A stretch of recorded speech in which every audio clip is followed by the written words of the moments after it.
অর্থাৎ মূলের মাধ্যমে যেমন জল শোষণ হয় সেরকমই রুটের থ্রু দিয়ে মিনারেলস বা যেগুলোকে অ্যাকচুয়ালি বলা হয় খনিজ আয়ন, যেগুলো অ্যাকচুয়ালি মাটিতে মিশে আছে, সেগুলো অ্যাবজর্ব হয়।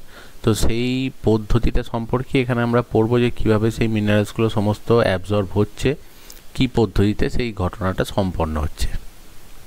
এবার দেখো, যখনই মিনারেল অ্যাবজর্পশনের কথা বলা হয় তখন প্রথম একটা পদ্ধতি আছে যেটাকে বলা হয় mass flow hypothesis. Mass flow হাইপোথিসিসের অর্থ হচ্ছে যে আমরা আগেই পড়েছি, দেখবে যে huge amount water actually absorb হচ্ছে মাটি থেকে এবং সেগুলো ট্রান্সপোর্টেড হয়, এবং যখনই এই ওয়াটারটা যায় অ্যাকচুয়ালি, তো সেখানে ওয়াটারটাকে অ্যাবজর্ব করার জন্য তিনটে ফোর্স কাজ করে, দেখবে পড়েছে। একটা রুট প্রেসার, সেকেন্ড হচ্ছে ট্রান্সপিরেশন পুল যেটাকে বলা হয় বাষ্পমোচন টান, আর থার্ড যেটা সেটা হচ্ছে অ্যাডহেশন কোহেশন। অ্যাকচুয়ালি হাইপোথিসিসের থ্রু দিয়ে সেই প্রমাণ করা হতো, দেখবে যে অ্যাডহেসিভ কোহেসিভ ফোর্স, এই তিনটে জিনিসের থ্রু দিয়ে ওয়াটার অ্যাবজর্ব হয়। এবার হিউজ অ্যামাউন্ট যখন ওয়াটার ঢোকে তখনই বলা হয় যে কিছু পরিমাণ মিনারেলস ওর সাথেই ডিজলভ হয়ে সেটা কিন্তু অ্যাকচুয়ালি উদ্ভিদের রুটের ভেতরে চলে আসে, মানে রুট হেয়ারের থ্রু দিয়ে জলের সাথেই ডিজলভ কন্ডিশনে চলে আসে। তো সেটাকেই বলা হয় মাস ফ্লো হাইপোথিসিস। এবং আমরা জানি যে ট্রান্সপিরেশন পুল যেহেতু কাজ করে, এবং অ্যাকচুয়ালি ট্রান্সপিরেশন পুলটা অনেক বেশি জোরালো হয় এবং অনেক বেশি শক্তিশালী হয়, কারণ আমরা জানি যে রুট প্রেসার বা যেটা মূলজ চাপ বলে সেটা আপ টু 90 ফিট অবধি কাজ করে। তার পরবর্তী অংশটা গোটাটাই কাজ করে যেটা, সেটা হচ্ছে ট্রান্সপিরেশন পুল। তো ট্রান্সপিরেশন পুলের যে ক্ষমতাটা বা যে শক্তিটা সেটা হচ্ছে অনেক বেশি, তার জন্যই দেখা যায় যে সেই শক্তি দিয়েই যখন তার সেই জলগুলোকে অ্যাবজর্ব করে তখন ওই জলের সাথেই মিনারেলসগুলো ডিজলভ কন্ডিশনে চলে আসে। তো সেই জিনিসটাই অ্যাকচুয়ালি বলা হচ্ছে মাস ফ্লো হাইপোথিসিস। কিন্তু এই হাইপোথিসিসটাতে যেটা বলা হয় সেটা হচ্ছে, দেখো যে কোনো মিনারেলসই এই পদ্ধতিতে চলে আসতে পারে, কিন্তু দেখবে যখনই অ্যাবজর্ব হতে যায় মিনারেলসগুলো, কিন্তু একটা সিলেক্টিভ অ্যাবজর্পশন দেখা যায় যে জিনিসগুলো ওর দরকার উদ্ভিদের সেগুলোই অ্যাবজর্ব হয়, কিন্তু বাকি মিনারেলসগুলো কিছু কিন্তু অ্যাবজর্ব হয় না। তো কিভাবে সেই পদ্ধতিটা মেনটেন্ড হয় সেটা কিন্তু কখনোই মাস ফ্লো হাইপোথিসিস এক্সপ্লেন করতে পারে না। সেই জন্যই বাকি হাইপোথিসিসগুলো আস্তে আস্তে আসে। যেমন একটা রয়েছে, দেখো আয়ন এক্সচেঞ্জ থিওরি যেটা বলা হয়, সেটার যে কনসেপ্টটা দেয়া হয় সেটা হচ্ছে, আমরা জানি যে রুট হেয়ার যেগুলো থাকে, দেখবে আগেও এই ছবিটা দেখেছো, রুট হেয়ারগুলো সয়েল পার্টিকেলের মাঝখান দিয়ে সেটা চলে যাচ্ছে ওয়াটার অ্যাবজর্পশনের জন্য। এবার যখনই এই রুট হেয়ারের কথা বলা হয়, দেখবে রুট হেয়ার এই অ্যাবজর্ব করার জন্য প্রচুর এনার্জি লাগে বলে এরা কিন্তু রুট হেয়ারের যে সেলগুলো আছে এরা প্রচুর অ্যাকচুয়ালি রেসপিরেশন চালায়। রেসপিরেশন চালালেই যেটা হয় সেটা হচ্ছে এই রুট হেয়ারের যে সেলগুলো সেখানে প্রচুর CO2 তৈরি হয়। তো ন্যাচারালি যেটা হয় যে এই রুট হেয়ারের সেলগুলোর মধ্যে একটা কেমিক্যাল রিয়াকশান হয়, সেটা হচ্ছে এর ভেতরে প্রচুর জল আছে। তো জল অ্যাকচুয়ালি CO2-র সাথে রিয়্যাক্ট করে কার্বনিক অ্যাসিড তৈরি করে। এবার যখনই কার্বনিক অ্যাসিড তৈরি করলো, কার্বনিক অ্যাসিড কিন্তু অ্যাকচুয়ালি আনস্টেবল, নিমেষের মধ্যে ভেঙে H+ আয়ন আর HCO3- আয়ন তৈরি করে। এবার এর ভেতরে যখনই দেখো H+ আয়ন আর HCO3- আয়ন তৈরি হলো, সঙ্গে সঙ্গে এই H+ আয়নগুলো ন্যাচারালি কী হবে, বাইরের দিকে বেরোবে।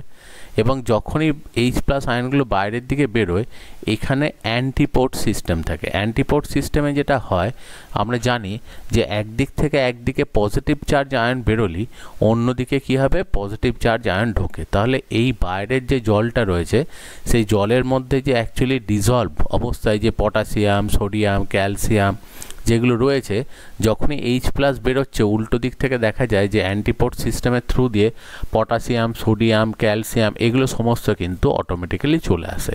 তাহলে এইভাবেই এই থিওরিটা এক্সপ্লেন করে যে কিভাবে এরা অ্যাকচুয়ালি অ্যাবজর্ব হয়। কিন্তু এই থিওরিটাতে যেটা এক্সপ্লেন করা সম্ভব হয় সেটা হচ্ছে পজিটিভ চার্জ আয়নগুলো কিভাবে এখানে অ্যাবজর্ব হবে, কারণ কপার হতে পারবে, পটাশিয়াম হতে পারবে, ম্যাগনেসিয়াম হতে পারবে, ক্যালসিয়াম হতে পারবে, সোডিয়াম হতে পারবে। কিন্তু HCO3- আয়নটা যেটা এখানে তৈরি হলো সেটা কিন্তু বাইকার্বনেট আয়নটা অনেক বড়, ওটা কোনো ট্রান্সপোর্টারের থ্রু দিয়ে ওইভাবে ওটা বাইরের দিকে যেতে পারবে না। তাহলে যেহেতু ওটা বাইরের দিকে যেতে পারবে না, তাহলে নেগেটিভ চার্জ আয়ন কিভাবে আসবে তার কোনো এক্সপ্লেনেশন কিন্তু অ্যাকচুয়ালি আয়ন এক্সচেঞ্জ থিওরি দিতে পারে না। আয়ন এক্সচেঞ্জ থিওরি শুধু বলতে পারে যেটা, যে যখনই H+ যাবে উল্টো দিকে কোনো একটা পজিটিভ চার্জ আয়ন ঢুকবে। এবার সেটা ক্যালসিয়াম হতে পারে, সেটা ধরো অ্যাকচুয়ালি কপার হতে পারে, ম্যাগনেসিয়াম হতে পারে, পটাশিয়াম হতে পারে, কিন্তু সোডিয়াম হতে পারে, কিন্তু নেগেটিভ চার্জ আয়নের কথা এখানে কিন্তু কখনোই বলা হচ্ছে না বা এইভাবে হয় না। তো সেইটার জন্যই ডোনাল ইকুইলিব্রিয়াম বলে একটা তত্ত্বের কথা বলা হয়। ডোনাল ইকুইলিব্রিয়াম যেটা বলে যে কোনো একটা মেমব্রেন, মানে এই যে ধরো সেল মেমব্রেন, তার দুদিকের মধ্যে সবসময় একটা ইকুয়ালিটি মেনটেন হয়। জিনিসটা কি, যে যখনই এই আয়ন এক্সচেঞ্জ থিওরির মাধ্যমে দেখো H+ আয়নগুলো বেরোচ্ছে এবং এই পটাশিয়াম আয়ন, ক্যালসিয়াম আয়ন এগুলো সব ঢুকে যাচ্ছে, যত এই পজিটিভ চার্জ আয়নগুলো এই ভেতরেতে ঢুকবে, তাহলে এই ভেতরের দিকটা অ্যাকচুয়ালি পজিটিভলি চার্জড হয়ে যাচ্ছে, মোর পজিটিভলি চার্জড। আর সেই রেসপেক্টে যেহেতু পজিটিভ চার্জ আয়নগুলো এখানেতে ঢুকে যাচ্ছে, তাহলে দেখো অন্যদিকে নেগেটিভ যে আয়ন যেগুলো রয়েছে, নেগেটিভ চার্জ যে আয়নগুলো রয়েছে সেগুলো বাইরের দিকে আছে। তাহলে নেগেটিভ চার্জ আয়নের পার্সেন্টেজ দেখো বাইরে বেড়ে যাচ্ছে। তাহলে নেগেটিভ চার্জ আয়নের পার্সেন্টেজ বাইরেতে যদি বেড়ে যায়, তাহলে যেটা হয় সেটা হচ্ছে দেখো এরা নেগেটিভ চার্জ আয়নগুলো একে অপরকে বিকর্ষণ করবে, কিন্তু এরা সবসময় একটা অ্যাট্রাকশান ফিল করবে সেলের ভেতরে পজিটিভ চার্জ আয়নের থ্রু দিয়ে। তো ডোনাল ইকুইলিব্রিয়ামে যেটা বলা হয় যে সেল মেমব্রেনের মধ্যেতেও কিছু প্রোটিন থাকে যারা অ্যাকচুয়ালি বিভিন্ন নেগেটিভ চার্জ আয়নকে ক্যারি করতে পারে। এবার যখনই দেখা যাবে যে নেগেটিভ চার্জ আয়নগুলো এই অঞ্চলটাতে বা এই রিজিয়নটাতে নিজেদের মধ্যে পরস্পরকে দেখবে বিকর্ষণ করছে, যে রিপালশন প্রসেসটা তারা এখানে দেখাচ্ছে, আর অন্যদিকে তারা অ্যাট্রাকশান ফিল করছে ভেতরের দিকে, তাহলে নেগেটিভ চার্জ আয়নগুলো উইদাউট এনার্জি ইনভেস্টমেন্ট ভেতরে ঢুকে চলে যাবে। অ্যাকচুয়ালি দেখো এই যে এখানেও যে মানে বিভিন্ন আয়ন, ধরো calcium, copper, magnesium, potassium, sodium যে অ্যাবজর্ব হচ্ছে, এটাও কিন্তু অ্যাকচুয়ালি একটা প্যাসিভ প্রসেস, মানে এখানে কিন্তু কোনো এনার্জি লাগছে না। এবং ডোনাল ইকুইলিব্রিয়ামে যেটা বললো সেটা হচ্ছে উইদাউট এনার্জি ইনভেস্ট করে যেহেতু একটা এখানে অ্যাট্রাকশান ফিল করবে, অটোমেটিক্যালি নেগেটিভ চার্জগুলো পজিটিভ চার্জের পেছুই ঢুকে যাবে। তো এই থিওরি দুটো অ্যাকচুয়ালি এক্সপ্লেন করে যে কিভাবে যে পজিটিভ চার্জ আর নেগেটিভ চার্জ আয়ন একে অপরেরকে অ্যাট্রাকশানের থ্রু দিয়ে তারা কিভাবে রুট এয়ারের মধ্যে অটোমেটিক্যালি ঢুকে যাচ্ছে। এবং সবথেকে বড় জিনিস হচ্ছে এখানে কিন্তু কোনো রকম কোনো এনার্জি দরকার লাগছে না। এবার পরের আরও কিছু কনসেপ্টের কথা বলা হয়, কারণ এই কনসেপ্টগুলো দিয়ে দেখা যায় কিছু অবশ্যই অ্যাকচুয়ালি মিনারেলস অ্যাবজর্পশান হয়, কিন্তু সেটার পরিমাণ যে প্রচুর বেশি তা কিন্তু কখনোই নয়। তো সেই জন্য আরও কিছু মেথড বা আরও কিছু মডেল এক্সপ্লেনেশনের জন্য ব্যবহার করা হয়।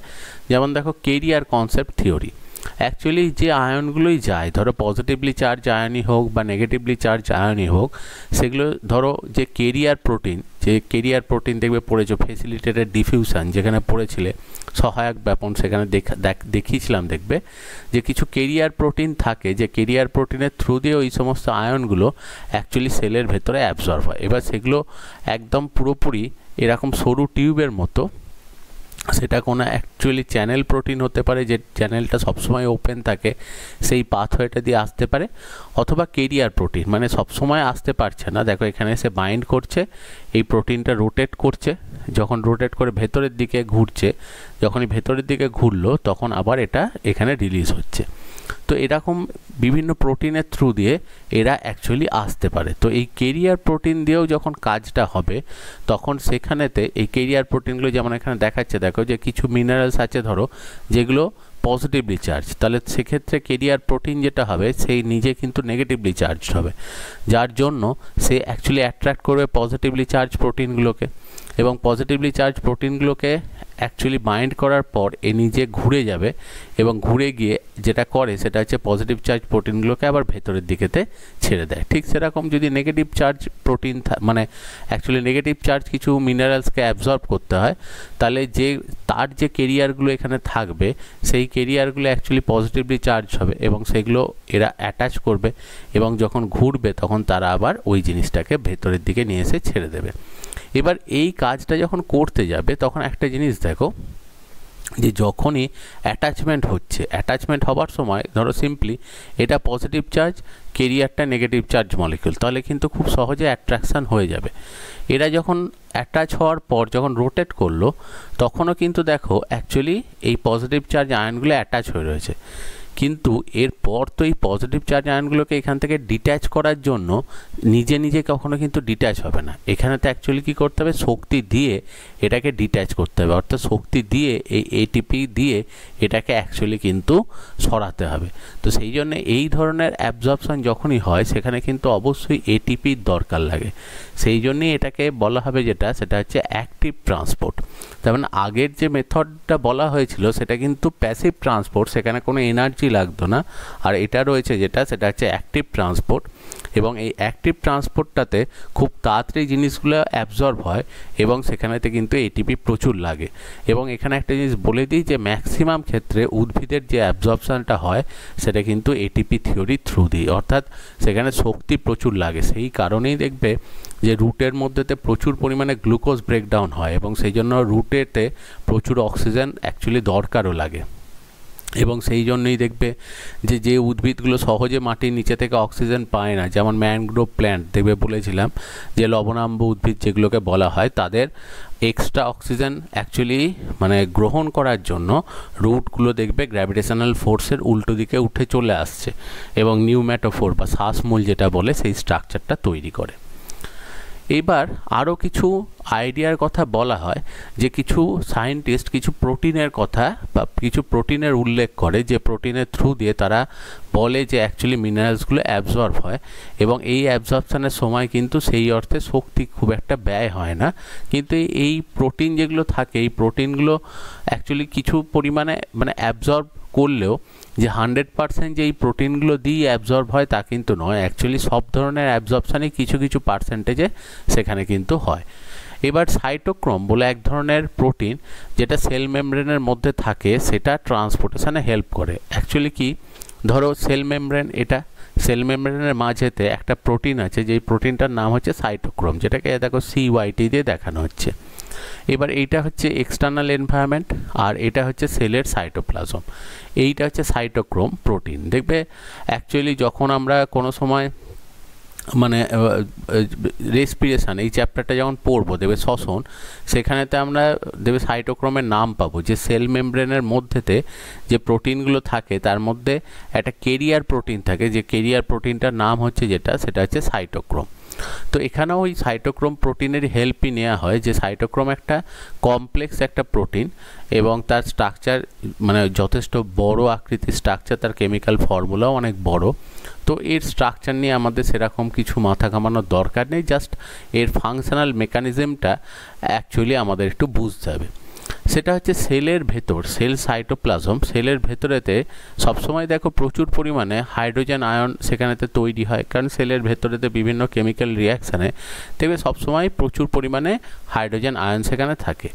এবার হাইড্রোজেন যখনই ভাঙে তখন দেখো H+ এবং ইলেকট্রনে ভাঙবে। এবার H+ এবং ইলেকট্রনে যখনই ভাঙলো দেখো H+ মানে হচ্ছে এটাকে অ্যাকচুয়ালি বলা হয় প্রোটন, সেই জন্য বলা হয় একটা হাইড্রোজেন ভাঙলে একটা প্রোটন তৈরি হয়, একটা ইলেকট্রন তৈরি হয়। তাহলে H+ আয়নটা যখনই সেলের ভেতর তৈরি হলো তাহলে দেখো প্যাসিভ ডিফিউশনের থ্রু দিয়ে, ঠিক আছে, যে ন্যাচারালি যেটা নিয়ম যে পজিটিভলি চার্জ যেটা সেটা সে অ্যান্টিপোর্ট সিস্টেম থাকে, অ্যান্টিপোর্ট সিস্টেমের মাধ্যমে H+ আয়নটা বাইরের দিকে বেরিয়ে যাবে। আর যখনই H+ আয়ন বাইরের দিকে বেরোবে, বাইরে থেকে অবভিয়াসলি দেখো একটা পজিটিভ চার্জ আয়ন সেটা এখানে অ্যাবজর্ব হবে। এবার ধরো এখানেতে H+ আয়ন গেছে, সেই জন্য এখানে পটাশিয়াম এসছে। এবার এটা পটাশিয়াম আসতে পারে, ক্যালসিয়াম আসতে পারে, সেটা সোডিয়াম আসতে পারে, যে কোনো পজিটিভলি চার্জ আয়ন দেখো এইভাবে অ্যাবজর্ব হচ্ছে। তাহলে এইভাবে পজিটিভ চার্জ আয়ন কিন্তু কোনো শক্তি না অ্যাকচুয়ালি নষ্ট করে সহজেই কিন্তু অ্যাবজর্ব হয়ে গেল। এবার যে অ্যাবজর্পশানটা হবে সেটা কিন্তু অ্যাকচুয়ালি দেখো যে এখানেতে পজিটিভ চার্জ নয়, নেগেটিভ চার্জ আয়নটা এখানে অ্যাবজর্পশানের ব্যাপার আসছে। নেগেটিভ চার্জ আয়নটা কীভাবে অ্যাবজর্ব হয় সেটা একটু খেয়াল করো। সেটা হচ্ছে এই ইলেকট্রন যেটা, এই ইলেকট্রনটা অ্যাকচুয়ালি অ্যাবজর্ব করে কে, সেটা হচ্ছে সাইটোক্রোম। এবার সাইটোক্রোমের ফাংশানটা একটুখানি জাস্ট দেখি এখানেতে, যে সাইটোক্রোম যে জিনিসটা সেটা অ্যাকচুয়ালি কী করে। সাইটোক্রোম যেটা রয়েছে দেখো, যে সাইটোক্রোম এটা অ্যাকচুয়ালি যে মানে সাইটোক্রোম যে স্ট্রাকচারটা থাকে তার দেখো সাইটোক্রোম এখানে 3+ লেখা আছে, প্লাস লেখা আছে মানেই হচ্ছে দেখো যে এর ইলেকট্রনের ডেফিসিয়েন্সি আছে। তাহলে সাইটোক্রোমের সবসময় দেখো ইলেকট্রনের ডেফিসিয়েন্সি থাকার জন্য তার একটা অ্যাফিনিটি রয়েছে, সে কিন্তু যে কোনো নেগেটিভ চার্জ আয়ন যেগুলো থাকে তাকে অ্যাট্রাক্ট করবে, কারণ নেগেটিভ চার্জ আয়নের মাথায় মাইনাস সিম্বল আছে মানে এখানে এক্সট্রা ইলেকট্রন আছে। তাহলে সাইটোক্রোম যখনই দেখো আসছে মানে এই আউটার সারফেসের দিকে যাচ্ছে, সঙ্গে সঙ্গে এ কী করছে, নেগেটিভ চার্জ আয়নকে অ্যাট্রাক্ট করবে এবং নেগেটিভ চার্জ আয়নকে অ্যাট্রাক্ট করার জন্য সাইটোক্রোমের সাথে দেখো নেগেটিভ চার্জ আয়নটা এখানে এসে অ্যাটাচড হবে।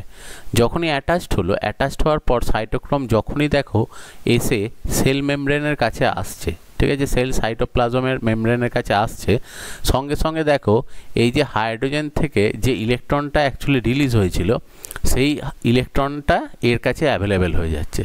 যখনই এই ইলেকট্রনটা সাইটোক্রোম পাচ্ছে, সঙ্গে সঙ্গে ও যেটা করছে সেটা হচ্ছে নেগেটিভ চার্জ আয়ন যেটাকেও অ্যাটাচ করেছিল বাইরে থেকে সেটাকে ছেড়ে দেবে। তাহলে সেটাকে ছেড়ে দিলেই দেখো সেই অ্যাকচুয়ালি নেগেটিভ চার্জ আয়নটা চলে এলো কোথায়, সেল সাইটোপ্লাজমের মধ্যে। তাহলে পজিটিভ চার্জ আয়ন দেখো আগেই চলে এসেছিলো, আর নেগেটিভ চার্জ আয়নটাকে অ্যাকচুয়ালি নিয়ে এলো কে, সেটা হচ্ছে সাইটোক্রোম।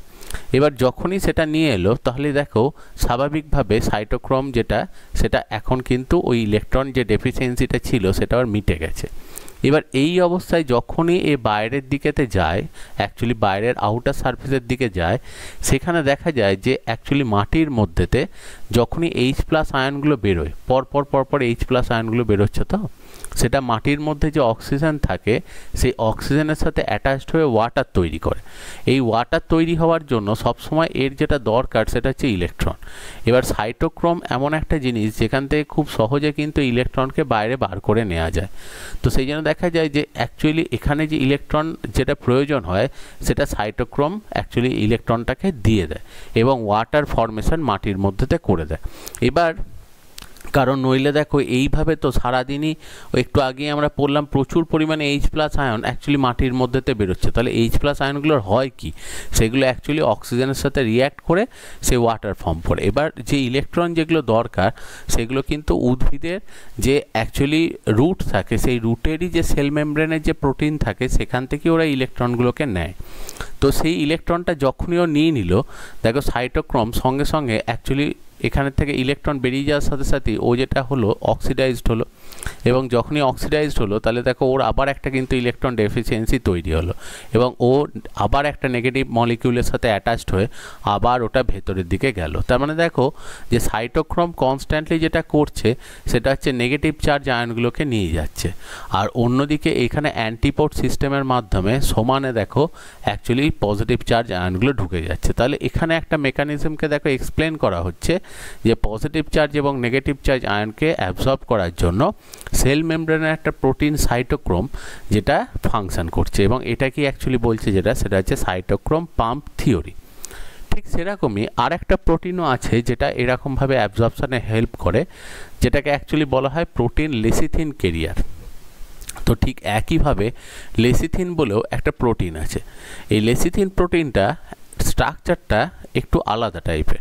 এই লেসিথিন প্রোটিনটার মধ্যে দেখা যায় একটা পজিটিভলি চার্জ পোর্শন আছে, একটা নেগেটিভলি চার্জ পোর্শন আছে। সেই জন্য পজিটিভলি চার্জ পোর্শন সেটা দেখো অ্যাকচুয়ালি নেগেটিভ চার্জ পার্ট কোনো নেগেটিভ চার্জ কোনো মলিকিউলকে অ্যাট্রাক্ট করে। তার মানে অ্যাকচুয়ালি মাটির মধ্যে দেখো আউটসাইড এটা দিয়েছে, এটা সেল মেমব্রেন, প্লাজমা মেমব্রেন, আর এটা ইনসাইড দিয়েছে।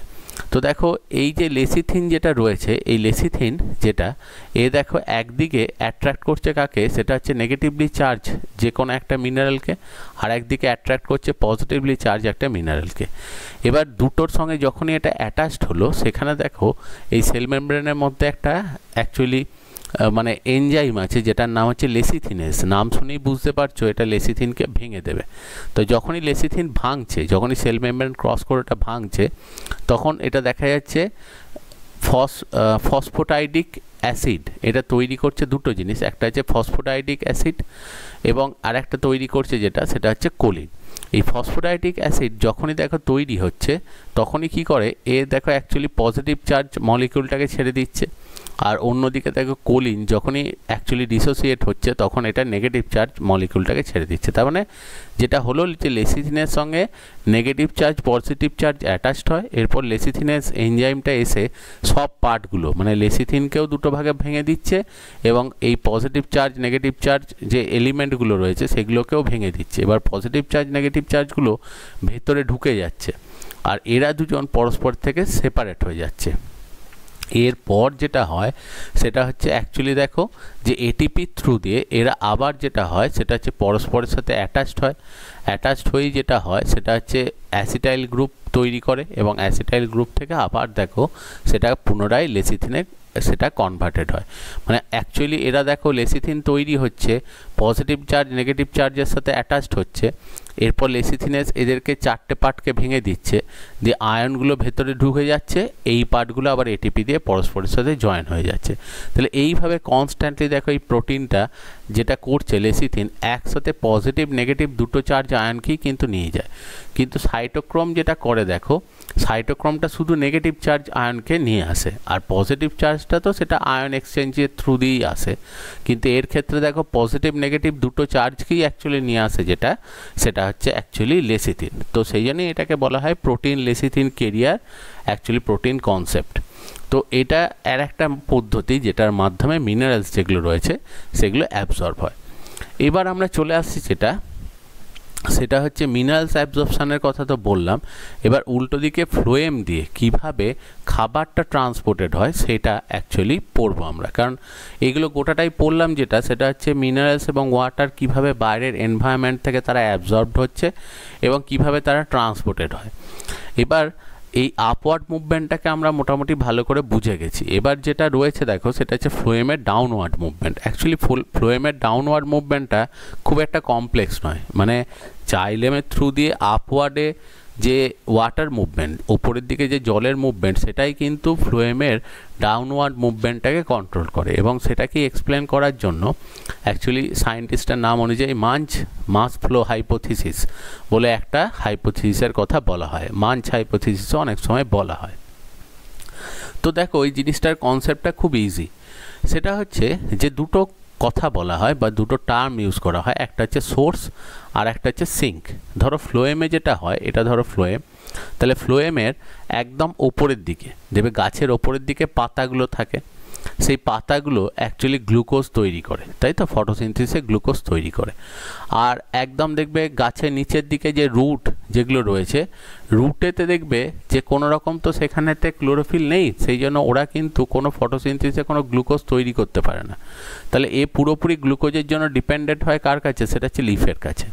তাহলে লিফের কাছে যেটা রয়েছে দেখো সেইটা হচ্ছে অ্যাকচুয়ালি সোর্স, তাই তো, তার লিফটা হচ্ছে অ্যাকচুয়ালি সোর্স, কারণ এখানে গ্লুকোজ তৈরি হচ্ছে। এবার আমরা জানি যে যখন ওরা স্টোর করে তখন যেটা করে তখন হচ্ছে যে ধরো গ্লুকোজ অ্যাকচুয়ালি লিফ তৈরি করলো, এবার ওই গ্লুকোজটাকে লিফ যদি গ্লুকোজ ফর্মেই রেখে দেয় এবং সেই ফর্মে ওটাকে ফ্লোয়েম দিয়ে ট্রান্সপোর্ট করতে যায় তাহলে এই গ্লুকোজগুলো কিন্তু নষ্ট হয়ে যায়। সেই জন্য যেটা করে যে ধরো আমি সাপোজ বললাম যে সারা দিনে হয়তো লিফের একটা সেল 100টা গ্লুকোজ তৈরি করেছে, তাহলে 100টা গ্লুকোজ তৈরি করলে সে যেটা করে সেটা হচ্ছে 50টা গ্লুকোজ ফর্মেই রাখে আর 50টাকে কনভার্ট করে দেয় ফ্রুক্টোজে এবং এরপর একটা করে গ্লুকোজের সাথে একটা করে ফ্রুক্টোজকে যোগ করে দেয়, দিয়ে তৈরি করে যেটা সেটা হচ্ছে সুক্রোজ। এই সুক্রোজটাকে সে অ্যাকচুয়ালি দেখো ট্রান্সপোর্ট করে, তাহলে সুক্রোজের সাইজটাও খুব বেশি বড় নয় এবং তার সাথে সাথে সুক্রোজ যেহেতু দেখো অ্যাকচুয়ালি দুটো কার্বোহাইড্রেটকে অ্যাটাচ করেছে অর্থাৎ ডাইস্যাকারাইড, সেই জন্য এটা চট করে ভেঙে কিন্তু কোনো রকমভাবে এনার্জিটাকে চট করে রিলিজ করে দেবে না। অর্থাৎ আমরা দেখবে যে চিনি যেটা খায় সেই চিনিটা হচ্ছে অ্যাকচুয়ালি সুক্রোজ মলিকিউল, ঠিক আছে, মানে চিনিটা হচ্ছে অ্যাকচুয়ালি ডাইস্যাকারাইড।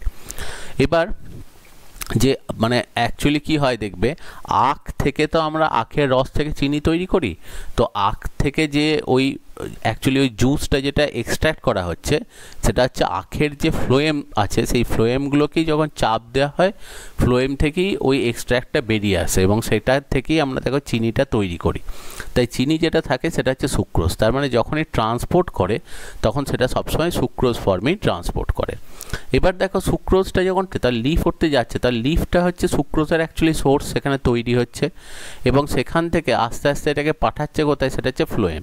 এবার ফ্লোয়েমের পাশেই দেখবে কম্পেনিয়ান সেল, যেটা দেখবে সঙ্গী কোষ বলে, সেই সঙ্গী কোষ থাকে মানে ফ্লোয়েমে। এবার দেখবে ফ্লোয়েমের যেটা হয় সেটা হচ্ছে যে সুক্রোজটা দেখো ফ্লোয়েমের অ্যাকচুয়ালি মানে সিভ টিউব যেটা বলে, যে সেখানে ঢোকার জন্য যেটা হয় সেটা হচ্ছে দেখো যে সবার প্রথম যে জিনিসটা ঘটছে সেটা হচ্ছে প্রথম সুক্রোজগুলো এই লিফের সেলগুলো মানে সোর্স থেকে আসছে কোথায়, কম্প্যানিয়ন সেল, সহায়কারী মানে যেগুলো সঙ্গী কোষ যেটা বলা হয় সেই সঙ্গী কোষ, এবং সেখান থেকে যাচ্ছে যেটা সেটা হচ্ছে ফ্লোয়েমে।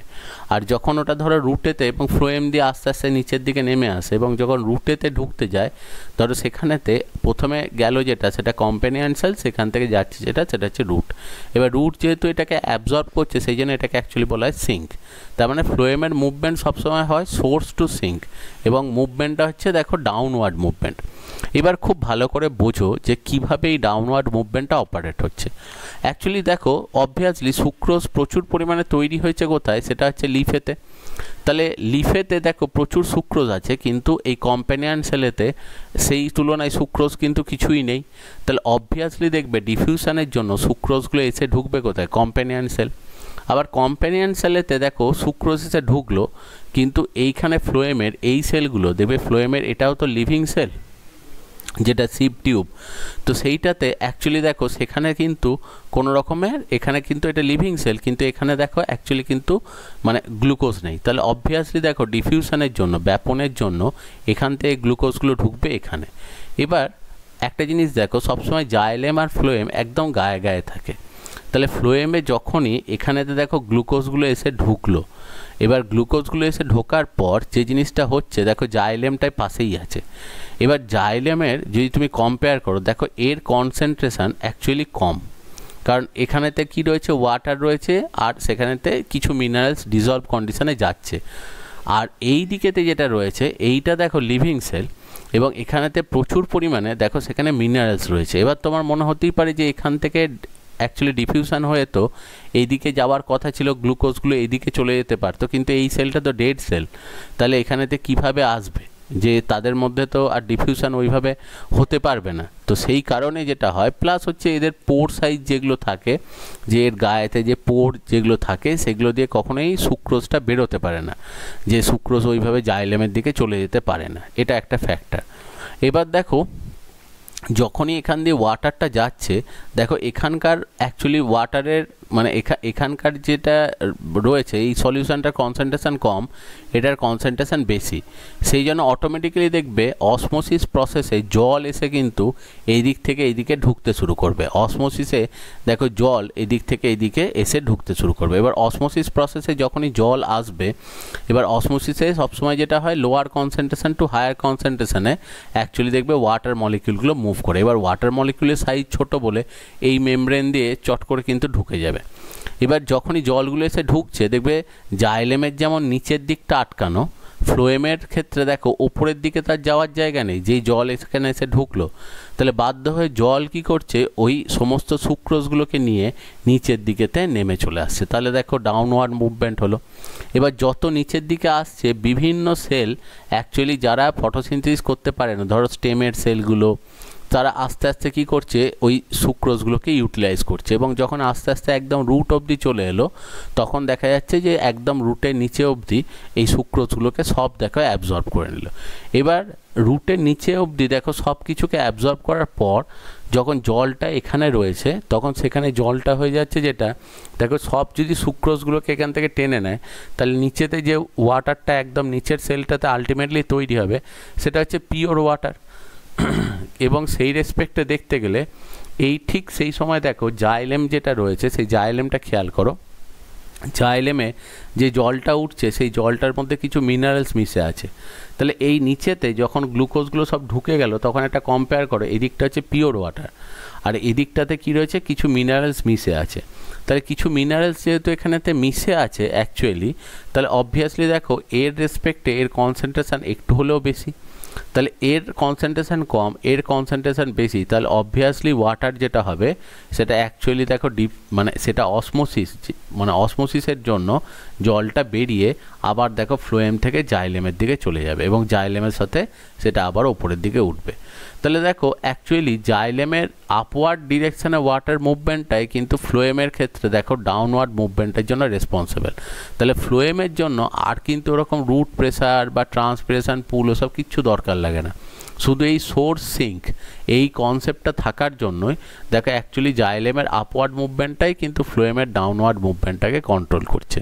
তো এই তত্ত্বটা কি অ্যাকচুয়ালি মানে এই তত্ত্বটাই সবার প্রথম সায়েন্টিস্ট আর কি মাঞ্চ বলে একজন সায়েন্টিস্ট সবার প্রথম ডিসকভার করে এবং তার নাম অনুযায়ী এটাকে বলা হয় যেটা সেটা হচ্ছে মাঞ্চ হাইপোথিসিস বা বলা হয় মাস ফ্লো হাইপোথিসিস ফ্লোয়েমের, অথবা একসাথে মিশিয়ে বলা হয় মাস ফ্লো হাইপোথিসিস। এবং তিনি এই জিনিসটা এক্সপ্লেন করার জন্য একটা এক্সপেরিমেন্টাল সেটআপও তৈরি করেছিলেন। সেখানে যেটা করেছিলেন সেটা হচ্ছে দুটো কন্টেনার তিনি তৈরি করেন, যে দুটো ধরো কন্টেনার রাখা আছে এবং দুটো কন্টেনার ধরো এই কাঁচের দুটো কন্টেনার একে অপরের সাথে দেখো একটা সরু টিউব দিয়ে কানেক্ট করা আছে। এবার কানেক্ট করার পর এই ওপরেতে দেখো একটা মানে এখানেতে ইউ শেপড একটা মানে এখানেও একটা কাঁচের টিউব তিনি তৈরি করেন এবং টিউবটার দুটো সাইডেতে একদম দুটো প্রান্ততে সেখানেতে দুটো সেমি পারমেবল মেমব্রেন মানে পার্চমেন্ট পেপার দিয়ে দুটো একটা মেমব্রেন তৈরি করে এই টিউবের সাথে ফিক্সড করে দেন। এবার যেটা করেন তিনি সেটা হচ্ছে যে একটা মানে পার্চমেন্ট পেপারের ওই চেম্বার যেটা রয়েছে সেখানেতে অ্যাকচুয়ালি লো সুগার মানে কনসেন্ট্রেশন কমের অ্যাকচুয়ালি লো সুগার লেভেলের একটা জল এখানেতে বা সলিউশন এখানে রাখেন আর একটা হাই সুগার লেভেলের সলিউশন তিনি এখানেতে রাখেন। এবার এই জিনিসটা অ্যাকচুয়ালি নিয়ে এটা তৈরি করার পর এটাকে আস্তে আস্তে ধীরে ধীরে ডুবিয়ে দেন তিনি এই ভেতরেতে, এই কাঁচের বিকার যেটা রয়েছে সেই কাঁচের বিকারটার ভেতরেতে জল রাখেন দুটো এবং যেহেতু দেখো দুটো কানেক্টেড তাহলে একটা নির্দিষ্ট লেভেল অবধি দুজনকারই জলটা থাকবে, দিয়ে এই সেটআপটা ওর মধ্যে রেখে দেয়। তো যখনই ওটা রেখে দেয়া হলো তখন দেখো স্বাভাবিকভাবেই যে ঘটনাটা ওখানেতে দেখতে পাওয়া যাবে, দেখো এখানেতে মানে হাই সুগার লেভেল আর এখানেতে অ্যাকচুয়ালি সুগার লেভেল যেটা রয়েছে এখানেতে সুগার লেভেল যেটা সেটা অ্যাকচুয়ালি দেখো লো মানে সেটা অ্যাকচুয়ালি কম আছে। এবার দেখো যেহেতু সেমি পারমেবল মেমব্রেন এখানে দিয়েছে তাহলে স্বাভাবিকভাবেই দেখো এখানকার যেহেতু জলের কনসেন্ট্রেশন মানে এখানকার সুগারটা যেহেতু বেশি আছে এটা সেমি পারমেবল মেমব্রেন, তাহলে বাইরের জলটার রেসপেক্টে এর কনসেন্ট্রেশন অ্যাকচুয়ালি দেখো বেশি। তাহলে অবভিয়াসলি এন্ডো অসমোসিস প্রসেসেতে বাইরে থেকে জল এখানেতে ঢুকতে থাকবে। এবার যখনই দেখো বাইরে থেকে জল হিউজ অ্যামাউন্টে এখানে ঢুকছে তাহলে এখানে আস্তে আস্তে জলের অ্যামাউন্ট যেটা এই ভেতরটাতে সেটা বাড়বে। তাহলে যখনই দেখো এটা বাড়ছে তখন অ্যাকচুয়ালি এই জলটা যেটা এর ভেতরেতে ঢুকছে যেটা প্রচুর পরিমাণে জল এর ভেতরে ঢুকছে তাহলে অটোমেটিক্যালি দেখো সেই জলটা ধীরে ধীরে ধীরে ধীরে যাবে কোন দিকে, এই দিক থেকে এই দিকেতে। এবার দেখো যখনই এই জলটা এদিক থেকে এইদিকে ফ্লো করছে আর একটা জিনিস খেয়াল করো যে এই ধার থেকে ক্রমাগত জলটা ঢুকে যাচ্ছে এই ভেতরেতে, তাহলে এই দিকের জলের যে ওয়াটার লেভেলটা সেই ওয়াটার লেভেলটা আস্তে আস্তে নামতে যাচ্ছে। তাহলে ওয়াটার লেভেলটা যেই দেখো ধীরে ধীরে নামছে সঙ্গে সঙ্গে অ্যাকচুয়ালি এই দুটো কন্টেনার তো অ্যাকচুয়ালি কানেক্টেড, এই দুটো কন্টেনার কানেক্টেড, তাহলে এই কন্টেনারগুলো থেকে অ্যাকচুয়ালি জলটা এসে সাপ্লাই হচ্ছে কোথায় এইটাতে এবং এখান থেকে জল ঢুকছে এবং সেটা এই পাইপ দিয়ে সেই জলটা ফিরে আসছে কোথায় সেটা হচ্ছে এখানে। তাহলে এখানে একটা জিনিস দেখো খুব ভালো করে যে সেটআপটা তৈরি করা হয়েছে, একদিকে সুগার কনসেন্ট্রেশন বেশি রাখা রয়েছে আর একদিকে সুগার কনসেন্ট্রেশন লো রাখা রয়েছে, মানে ঠিক এই রকম টাইপের সোর্স আর একদিকে তো হচ্ছে সিঙ্ক। ধরে নাও এই দিকটা হচ্ছে সোর্স আর এই দিকটা হচ্ছে যেটা সেটা হচ্ছে সিঙ্ক। এবার দেখো সোর্স থেকে সিঙ্কের দিকে একটা ওয়াটারের মুভমেন্ট রয়েছে, দেখো ঠিক সোর্স থেকে সিঙ্কের দিকে একটা ওয়াটারের দেখো মুভমেন্ট রয়েছে যেটা ঠিক ফ্লোয়েমের মতো কাজ করছে এখানে, ঠিক আছে। আর অন্যদিকে দেখো ঠিক আর একটা ওয়াটারের মুভমেন্ট এখানে রয়েছে সেটা হচ্ছে এই কন্টেনারটা থেকে এই কন্টেনারটার দিকে এবং তার ডিরেকশানটা কিন্তু দেখো এর পুরো রিভার্সে, অর্থাৎ এইটা যেদিকে কাজ করছে ঠিক দেখো তার রিভার্সে একটা ফ্লো কাজ করছে। তো এই এক্সপেরিমেন্টটা দিয়েই দেখিয়েছিলেন যে জাস্ট সুগার কনসেন্ট্রেশন দুটো জায়গায় দুটো আলাদা রকম রাখলে অটোমেটিক্যালি একটা ওয়াটারের ফ্লো কাজ করছে, একটা যে ডিরেকশানে ফ্লোটা কাজ করছে আর একটার অ্যাকচুয়ালি ডিরেকশানটা সবসময় হয়ে যায় কি তার উল্টো ডিরেকশান, এবং এইটাই অ্যাকচুয়ালি হচ্ছে মাস ফ্লো হাইপোথিসিস, যেটা দিয়ে প্রমাণ করেন যে ফ্লোয়েম দিয়ে কিভাবে অ্যাকচুয়ালি এটা ট্রান্সপোর্টেড হয়। এবং সত্যি করেই ফ্লোয়েম যেটা থাকে সেটা দিয়ে খাবার যায় কি না সেটা বোঝার জন্য রিংগিং এক্সপেরিমেন্ট দেখবে করা হয়, যেটাতে কি করে যে স্টেমটার সাইডের একটা অংশকে কেটে দিয়ে ওর ছাল যে অংশটা থাকে, এর কভার যে অংশটা থাকে সেটাকে তুলে নেওয়া হয়। তুলে নিলে কিছুদিন বাদেই দেখা যাবে যে আস্তে আস্তে রুট যেটা, সেই রুটটা কিন্তু ধীরে ধীরে শুকিয়ে যাচ্ছে। তার কারণটা হচ্ছে সেন্টারে জাইলেমটা আছে, জাইলেমটা অ্যাকচুয়ালি খাবার দিচ্ছে ওপরের প্ল্যান্টের লিফেতে, ফুড প্রিপেয়ার হচ্ছে, কিন্তু ওই প্ল্যান্টের লিফ থেকে যখন অ্যাকচুয়ালি খাবারটা আসছে, যেহেতু খাবারটা এখান থেকে আর নিচের দিকে নামতে পারছে না, তাহলে রুটটা আস্তে আস্তে কী হবে সেটা দেখা যায় উইক হয়ে যাবে এবং রুট পোর্শনটা শুকিয়ে যাবে এবং গাছটা ধীরে ধীরে অ্যাকচুয়ালি নষ্ট হয়ে যাবে। এটা দেখবে অনেক ক্ষেত্রে করা হয় যে বড় বড় গাছগুলো যখন কাটা হয় তখন এমনি তাদেরকে একদম সজীব অবস্থায় বা একদম লিভিং কন্ডিশনে ওই গাছগুলোকে কাটতে গেলে প্রচুর সেখানেতে ম্যান পাওয়ার দরকার লাগে বা প্রচুর মেশিনারিজ দরকার লাগে। সেটাকে সহজে কাটার জন্য যেটা করা যেতে পারে সেটা হচ্ছে যে এইভাবে সাইডগুলোকে গোল করে যদি কেটে দেওয়া হয় তাহলে কিছুদিন বাদেই দেখা যায় রুট সিস্টেমটা লুজ হয়ে যায় এবং অল্প ধাক্কা দিলে বা ঝড় হলেই ওই গাছগুলো কিন্তু ভেঙে পড়ে যায়। তো এই সিস্টেমে আমরা অ্যাকচুয়ালি কি করতে পারি যে বড় আকৃতির গাছগুলোকে যদি কোনোদিনও প্রয়োজন পড়ে গাছগুলোকে কাটার, তাহলে এই পদ্ধতিতে কাটলে দেখা যায় অনেক সহজে অনেক কম ম্যান পাওয়ার দিয়ে অ্যাকচুয়ালি গাছগুলোকে কাটা সম্ভব হয়। জঙ্গলে অনেক ক্ষেত্রেই রাস্তা তৈরির জন্য বা দেখবে পাহাড়ের ওপরেতেও রাস্তা তৈরির জন্য দেখবে গাছগুলোকে যখন কাটা হয় তখন এই পদ্ধতিতেই জিনিসগুলোকে কাটা হয়। এবার যেটা রয়েছে লাস্ট জিনিস সেটা হচ্ছে ফ্যাক্টরস অফ ট্রান্সপোর্টেশন, যে কিছু ফ্যাক্টরস আছে যেগুলো ট্রান্সপোর্টেশনকে স্টিমুলেট করে। তো ধরো যেমন এক্সটার্নাল ফ্যাক্টর টেম্পারেচার বাড়লেই যেমন ন্যাচারালি ধরো যে ট্রান্সপিরেশন রেট বাড়বে, তাহলে সেখানে মানে ট্রান্সপোর্টেশন বাড়বে। লাইট বাড়লেও দেখো সেখানে ট্রান্সপোর্টেশন বাড়বে। ময়েশ্চার স্ট্রেস যত হবে তত রেট অফ অ্যাকচুয়ালি ট্রান্সপিরেশন বা বাষ্পমোচন হার তত বাড়বে, তত অটোমেটিক্যালি ট্রান্সপোর্টেশন যেটা সেটা তাড়াতাড়ি হবে। আর ইন্টারনাল ফ্যাক্টর সলিউট পোটেন্সিয়াল, যত দেখবে মাধ্যমের বিভিন্ন সেলের মাঝেতে তাদের ঘনত্বগুলোর পার্থক্য হবে তত তাড়াতাড়ি দেখবে অ্যাকচুয়ালি ট্রান্সপোর্টেশনটা তাড়াতাড়ি হবে। অ্যাপোপ্লাস্টিক পাথওয়ে বেশি কাজ করলে অনেক বেশি পরিমাণ জল অ্যাকচুয়ালি ট্রান্সপোর্টেড হবে। অ্যাভেলেবেল প্রোটিন, যে প্রোটিনগুলো ট্রান্সপোর্টেশনে হেল্প করছে সেই মেমব্রেন প্রোটিনগুলোর পরিমাণ বাড়লে অবশ্যই দেখো জল মিনারেলস অ্যাবজর্পশান এবং তার ট্রান্সপোর্টেশন অনেক তাড়াতাড়ি হবে। এনার্জি, কারণ অ্যাকচুয়ালি অ্যাবজর্পশানে শক্তি প্রচুর দরকার লাগে, আমরা পড়লাম দেখো বিভিন্ন জায়গায়, সুতরাং এনার্জির অ্যাভেলেবিলিটি যত বাড়বে তত কিন্তু সেখানেতে ট্রান্সপোর্টেশন তাড়াতাড়ি হবে। আর টার্জিডিটি প্রেসার যেটা থাকে, যে টার্জিডিটি প্রেসারও দেখবে অ্যাকচুয়ালি একটা খুব ভাইটাল, যে টার্জিডিটি এবার যদি সেলগুলো সাফিসিয়েন্ট টার্জিট কন্ডিশনে থাকে তাহলে সেখানে দেখবে যে লিফের সেলগুলো যখন টার্জিট কন্ডিশনে চলে যাচ্ছে মানে সাফিসিয়েন্ট জল আছে, তাহলে তাদের মধ্যে মানে অ্যাকচুয়ালি ট্রান্সপিরেশনও প্রচুর বেশি হয়, বাষ্পমোচনও বেশি হয়, যার জন্য তখন কিন্তু অটোমেটিক্যালি ট্রান্সপোর্টেশনের যে ব্যাপারটা মানে জাইলেমে ট্রান্সপোর্টেশন বাড়লেই দেখো বাষ্পমোচন হলেই জাইলেমে ট্রান্সপোর্টেশন বাড়বে। জাইলেমের ট্রান্সপোর্টেশন স্পিড যত বাড়বে অটোমেটিক্যালি যেহেতু ফ্লোয়েমটা জাইলেমের ওপরই ডিপেন্ডেন্ট, ফ্লোয়েমের ট্রান্সপোর্টেশনও বাড়বে। আর ফোর্থ মানে লাস্ট যেটা রয়েছে দেখো সেটা হচ্ছে অ্যাকচুয়ালি কেরিয়ার মলিকিউল, যে কেরিয়ার মলিকিউলের সংখ্যাও যত বেশি পরিমাণে বাড়বে তত দেখা যাবে যে সেখানেতে অ্যাকচুয়ালি ট্রান্সপোর্টেশন যেটা সেটা বাড়বে।